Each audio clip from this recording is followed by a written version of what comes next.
மக்களே, என்ன பாட்டி உள்ளி உடைக்கிறதெல்லாம் சரிதான், கொஞ்சமா மண்ணு பற்ற கூடாது. அப்புறம் சாம்பார் ஃபுல்லா மண்ணா இருக்கும், வாயில வைக்க முடியாது. சரி பாட்டி, நான் பார்த்து பண்றேன். சுமதி அக்கா, நீங்க வந்து நிறைய நேரம் ஆகுதாக்கா? நான் உங்க வீட்டுல தேடிட்டு வரேன். இல்ல நல்லி, வந்து கொஞ்ச நேரம் தான் ஆகுது. நான் உன்னை அப்பவே கூப்பிட்டேன்ல, வந்துருங்களா இல்ல கூட? ஏக்கா, நீங்க பண்ணிட்டு இருக்கீங்க தனியாட்டு, மத்தவங்கள எங்க? எல்லாம் சேர்ந்து கூட மாட செய்தாதானே வேலை முடியும். நல்லி, அவங்க சாம்பார் வைக்கணும் பாத்தியா, அதனால தண்ணி எடுக்க போயிருக்காங்க. நம்ம கை கழுக குடிக்கலாம் தண்ணி தேவைப்படும் பாத்தியா, அதனால தண்ணி எடுத்துட்டு வரேன்னு போனாங்க. இப்ப வர நேரம் தான் பாரு. அப்படியாக்கா? சுமதி அக்கா. என்ன வசந்தா, வந்துட்டீங்களா? சரி, தண்ணி இறக்கி வச்சுட்டு அந்த பானை ஒருக்கா பார்த்துட்டு வா, அரிசி கொதிக்குதானு. சரி அக்கா.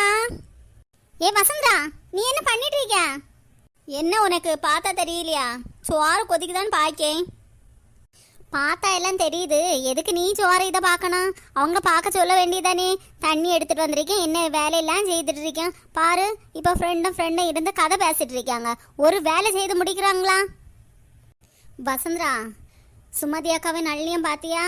இவ்வளோ நேரம் காய்கறி கிட்ட இருந்துட்டு ஒன்றும் செய்யாமல் அந்த பீட்ரூட்டை மட்டும் கட் பண்ணி வச்சுருக்காங்க. மீதி என்ன பண்ணியிருக்காங்க பாரு, ஃபுல்லாக கதை பேசிட்டே இருக்காங்க. நம்ம இதில் வந்ததும் பாரு, அடுப்பு பக்கத்தில் போயிருந்து ரெண்டு பேரும் கதை பேசிட்டு இருக்காங்க. அடுப்பு தானாலே எரியும் இல்லை, கையை காலையும் விட்டாமல் எரியும். எக்கா, அவங்க தானே அடுப்பை பற்ற வச்சாங்க, நம்ம என்னக்கா செய்தான்? நம்ம தண்ணி மட்டும் எடுத்துகிட்டு வந்திருக்கோம், மீதி அவங்க ரெண்டு பேரும் தானே பண்ணிட்டு இருந்தாங்கக்கா. சரி, தீயை பற்ற வச்சாச்சு, அரிசியை போட்டாச்சு, அது கொதிக்கும் போது கொதிச்சு வரேன் இல்லை, அதோட சும்மா தானே அதில் இருக்காங்க. இதில் வந்து ஒரு 4-5 காயை கட் பண்ணால் சீக்கிரம் வேலை முடியும் இல்லை, ஆளாளுக்கு வேலை செய்தா நம்மளும் கொஞ்சம் ஃப்ரீ ஆகலாம் இல்லை. பாரு நல்லிய பாரு, ஒரு பாத்திரத்தை பிடிச்சி அப்படியே இருக்கியா.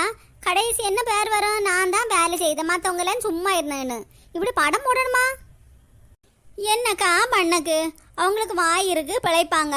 நம்ம அப்படியா? அவங்க சொல்லியதை செய்துட்டு போக வேண்டியதான். இதெல்லாம் யாரை கேட்க போறான்? சரி, நம்ம வேலையை பார்ப்போம். அள்ளியக்கா, என்ன சிட்டு? ரெண்டு பேரும் இதுல வந்து கொஞ்சம் காய கட் பண்ணலாம் இல்ல? என்ன, ஏதாவது வேலை இருக்கா? ஆமா, வேலை இருக்கா அது இருக்கான்னு பார்த்தா தெரியல. பார்த்துட்டு தானே இருக்காங்க, இவ்வளோ காய் இருக்குது, எல்லாம் சேர்ந்து வெட்டலாம் இல்ல? இல்ல நல்லியக்கா, காய் எல்லாம் அந்தாக்குலே இருக்கு, வந்து கூட மாட வேலை செய்யலாம் இல்ல? என்ன செட்டு, காய் வெட்டங்க அவ்வளோ பெரிய வேலையா? 3 பேர் இருக்கீங்கல்ல, வெட்ட முடியாதா? இல்லக்கா, எல்லாரும் வேலை செய்யும் போது நீங்க சும்மா இருக்கும்போது எரிசலா எல்லாம் இருக்கு, நாங்க மட்டும் வேலை செய்யோம். யார் ஒரு ஆள் சும்மா இருக்கா? பாத்தியா நீ? இவ்வளவு நேரம் சும்மா தானே இருந்தீங்க? எப்போ வந்தீங்க நீங்க 3 பேரும்? இப்பதானே வந்திருக்கீங்க. ஒரு ஆளு ஒரு குடத்தை மட்டும் எடுத்துட்டு வந்தா, அவ சும்மா போயிட்டு அவ கூட வந்துட்டு இருந்தா.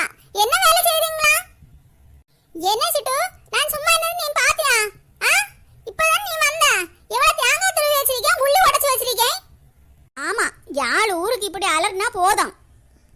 என்னக்கா, நான் உங்ககிட்ட மெதுவா தானே பேசிட்டு இருக்கேன், நீங்க எதுக்கு இப்படி கத்திட்டு இருக்கீங்க? யாழ் ஊருக்கு கேட்கணுமா? சரி, நீங்க வந்து எவ்வளவு நேரம் ஆகுது? என்ன கட் பண்ணீங்க 3 பேரும்? அத சொல்லுங்க. நாங்க உடைச்சு வச்ச உள்ளி, கேரட் அதுதான் இருக்கு, மீதி எல்லாம் அப்படியே தானே இருக்கு காய்கறி. என்ன நீங்க கட் பண்ணிருக்கீங்க? இதுவும் செய்ய முடியல, அப்போ எங்கயாவது அமைதியா இருங்க, நாங்க செய்து முடிஞ்ச அப்புறம் சாப்பிட கூப்பிடுவோம். என்ன சிட்டு, நாளை நீ எவ்வளவு வேலை செய்திருக்க தெரியுமா? அடுப்பு எரிக்கைக்கு விறகு எடுத்துட்டு வந்திருக்க, இந்த தேங்காய் திருவி வச்சிருக்க. நீங்க 3 பேரும் இந்த கதை பேசி இவ்வளவு காயம் வெட்டலாம் இல்ல? அதுக்கு ஒரு ஆள் கூட வேணுமா? வேணா நீங்க வந்து சோற போங்குங்க, சோற இருக்கு, நீ சாம்பார் இருக்குல்ல, அதை நீங்க எல்லாரும் வந்து பண்ணுங்க, நாங்க காய வெட்டி தரோம். ஆமா, காய் எந்த வெட்டி முடிஞ்ச அப்புறம் தான் நாங்க இந்த காய வெட்ட வரோம், நீங்க சோற பொங்குங்கன்னு. லாஸ்ட் உங்களுக்கு தானே எல்லா பேரும் எடுக்க வேண்டி, காயை நாங்க தான் கட் பண்ணோம், சோற நாங்க தான் பொங்கணும்னு. நளினி, பீட்ரூட் இருக்கு, பீட்ரூட் கூட்டு வச்சிடலாம், ஒரு சாம்பார் ரசமும் கூட வச்சிடலாம் இல்ல? எதுக்காக்கா சாம்பார் ரசமா? ஏதாவது ஒண்ணு வச்சா போதாக்கா, சாம்பார் அல்லது ரசம் வச்சா போதாக்கா. ஏக்கா, அவளுக்கிட்ட ஒண்ணு கேட்டுங்க என்ன வேணும்னு, சாம்பாரா ரசமானு. அதுக்கும் தலைக்கு மேல வந்துட்டு இருப்பாளுவா நான் ஏதாவது சொன்னா. சுபத்ரா, என்னக்கா? பீட்ரூட் கூட்டு வச்சிடலாம், சாம்பார் வைக்கவா ரசம் வைக்கவா, இல்லாட்டி ரெண்டும் வச்சிருவா? ஏக்கா சாம்பாருக்கு காயை கட் பண்ணியாச்சாக்கா 2 அடுப்பு வச்சா சாம்பார் ஒரு அடுப்புல வேகும், ரசத்தை ஒரு அடுப்புல வச்சலாம்க்கா. நமக்கு சீக்கிரம் வேலை முடியலக்கா. சுமதி அக்கா, எல்லா டைமும் நம்ம தோப்புல வந்து இந்த சோறு சாப்பிடுறதுக்கு ஒரு டைம் அது பிரியாணி செய்து சாப்பிடலாம் இல்லக்கா? சுபத்ரா, எனக்கு இந்த பிரியாணி எல்லாம் செய்ய தெரியாது சுபத்ரா. அதான் சும்மா தோப்பு வரும்போது இந்த சோறையும் சாம்பாரையும் ரசத்தையும் வைக்கிறது. உனக்கு தெரிஞ்ச ஒரு நாள் செய்யும். எனக்கெல்லாம் தெரியாதக்கா. சுபத்ராக்கா, நான் நல்ல பிரியாணி செய்வாங்க்கா. எப்படி செட்டு உனக்கு தெரியும் இந்த பிரியாணி செய்யக்கு? எல்லா வீட்லயும் குழம்புக்கு போய் கடன் வாங்கிட்டு இருப்ப. மீன் குழம்பு வச்சா அந்த குழம்பு வச்சா கொஞ்சம் மீன் குழம்பு தாங்க ரசம் தாங்கன்னு. நீ எப்படி பிரியாணி வீட்ல செய்த? என்னக்கா அப்படி பேசுறீங்க? பிள்ளைங்களுக்கு ஸ்கூலுக்கு விடணும் நான் என்னது எல்லா இதையும் யூடியூப்பை பார்த்து பார்த்து பிரியாணி அது இதுன்னு செய்துட்டு இருக்கேன். அப்படி கொஞ்சம் எனக்கு தெரியும்க்கா. அதுக்குன்னு நான் அங்க போய் வாங்க போறேன் இங்க போய் வாங்க போறேன்னு சொல்றீங்க. என்னைக்காவது ஒரு நாள் யாருக்கு வீட்டையாவது போய் குழம்பு வாங்கியிருப்பேன். அதை பெருசா சொல்லிட்டு இருக்கீங்கக்கா.